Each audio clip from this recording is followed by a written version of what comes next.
So have you been diagnosed with having excess visceral fat, or somebody mentioned that you have fatty liver, too much fat around your organs? This is a big problem. This is something that we're seeing a lot in Western medicine in the US, in these westernized nations.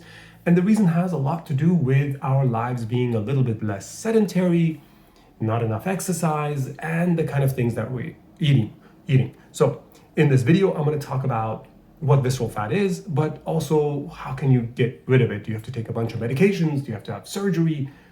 Fortunately, it's not that drastic. And of course, very important, how can you prevent developing visceral fat in the first place? So my name is Dr. Mohammed Ashori. I'm a board-certified family medicine physician practicing in beautiful Long Beach, Los Angeles, California.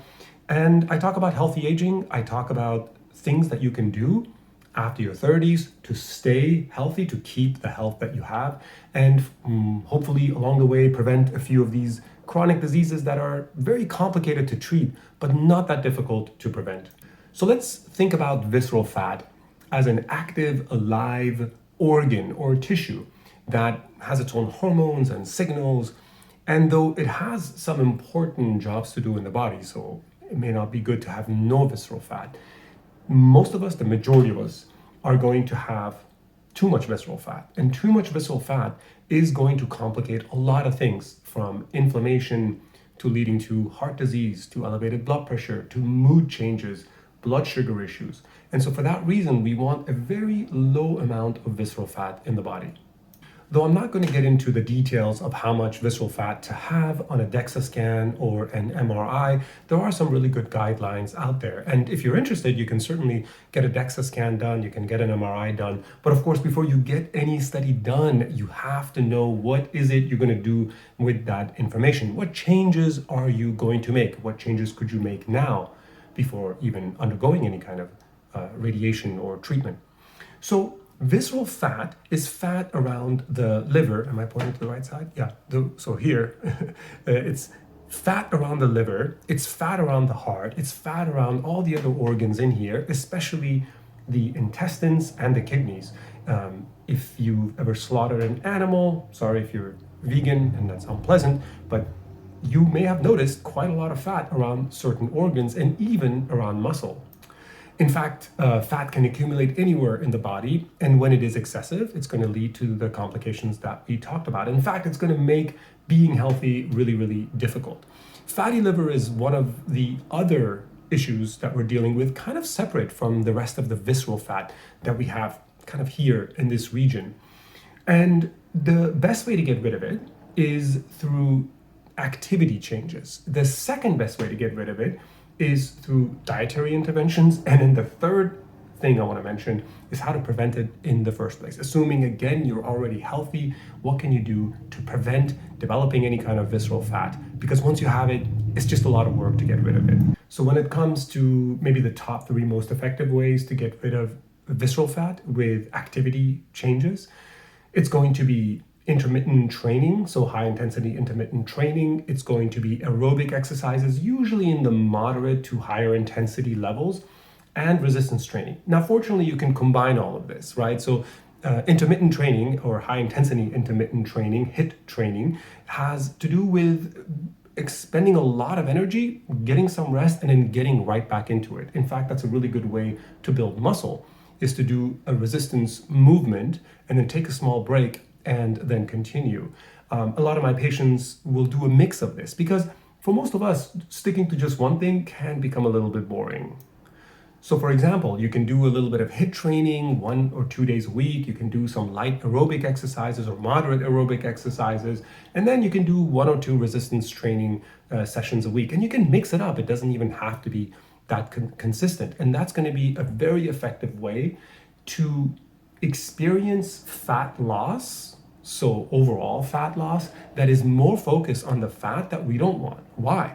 Because there's a lot of other fat in the rest of the body that we do want, which is why people who are undernourished, people who are maybe too skinny, as the terminology would go, they would experience other problems. In fact, they have a much harder time keeping a good metabolism. They can develop diabetes. They don't have enough muscle mass. They might have a lot of fractures that they deal with. They have a higher risk of infections. And there is another type of fat that we definitely want. It's the fat under the skin. It's the subcutaneous fat that we have in the body. We want that because that is also active in some other ways and protective in other ways. So again, when there is excess weight, so for example, one good way to determine that was a DEXA scan and the MRI that we talked about, because it's about body composition. So we can say, here, this arm has a good amount of lean muscle mass, but there's actually too much fat in this organ, in the muscles. There can actually be too much fat as well. And to get rid of that, we can start a good routine of exercises to slowly get that to go down without losing the muscle, without losing the subcutaneous fat. So now let's talk about the next option, which is a dietary intervention. Of course, diet is a very sensitive topic. I totally understand. Everybody has their own particular dietary and nutrition preferences and needs. And it's a contentious topic because the keto world and the vegan world and the vegetarian world and the Mediterranean diet world all sort of have their own opinions. So instead, kind of zoom out a little bit and assess your overall health. What is it that your body needs? What feels good in your body? What are the things that all of these camps have in common? For the most part, they agree that cutting out the unhealthy fats, cutting out, which is the processed fats, let's say, and cutting out the ultra-processed foods is pretty good.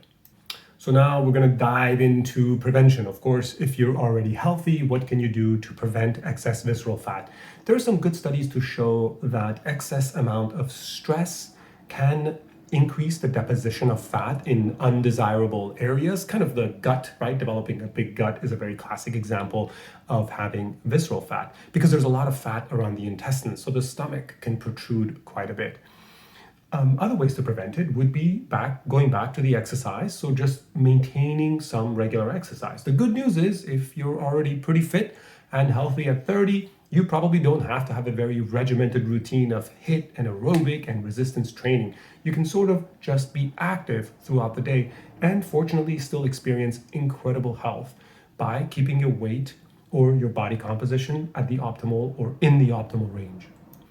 And of course, nutrition is huge. Nutrition, getting enough of the whole plant-based stuff, getting really unadulterated animal-based products, if that's what you're eating, and avoiding the additives, the coloring agents, the chemicals, the preservatives. Trying to focus on the whole part of your diet, of your nutrition, is going to minimize the risk of you developing any kind of adipose tissue in the viscera around the organs.